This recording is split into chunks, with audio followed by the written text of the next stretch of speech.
Velkommen til denne tekniske guide om Chromebool N20Q10. Vi er Kelatos Informatika, specialister i teknisk reparation. Vi henter din enhed hjemme hos dig, udfører en gratis diagnose og sender dig et tilbud, før vi reparerer. Ingen opkald, ingen ture. Vi holder til på Calle Joaquin Maria Lopez, 26, Madrid. Bekvemt, gennemsigtigt og professionelt. Link i beskronerivelsen. USB-porten på min Chromebool N20Q10 virker ikke. Dette problem kan opstå af flere grunde, såsom slidte forbindelser eller beskadigede komponenter.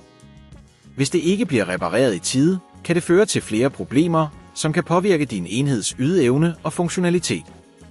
For at udføre denne reparation skal du bruge en lille stjernes kronerugetrækker, en plastikkort til at åbne enheden, en ny USB-port og en loddekolbe. Start med at slukke din Chromebool N20Q10 og tage alle kabler fra. Brug plastikkortet til forsigtigt at åbne enheden langs kanten, så du ikke beskadiger klipsene.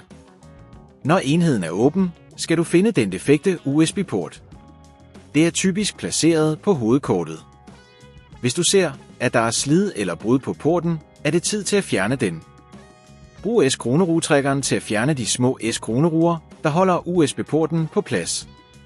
Vær forsigtig, når du løfter komponenten ud, så du ikke beskadiger nærliggende dele. Når den gamle port er fjernet, skal du tage den nye USB-port og indsætte den i det samme sted.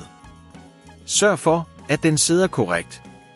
Brug loddekolben til at sikronere forbindelserne, men vær opmærksom på ikke at overophede de omkroneringliggende komponenter. Hvis det på dette tidspunkt føles for kompliceret, så husk at vi hos Kelatos henter din enhed hjemme og sender den repareret tilbage til dig. Når du har loddet den nye port, skal du samle enheden igen. Sørg for, at alle S-kroneruer er stramme, og at klipsene klikker på plads. Tjek, at USB-porten fungerer korrekt ved at tilslutte et kabel, og se om det registreres af enheden. For at undgå, at problemet opstår igen, anbefales det at undgå at trække i kablerne, når du tilslutter eller frakobler, og sørg for at holde porten ren for støv og snavs. Hvis du ikke vil risikere at beskadige din enhed, så henter vi hos Kelatos den op, reparerer den og leverer den hjem til dig overalt i Danmark. Link i beskronerivelsen.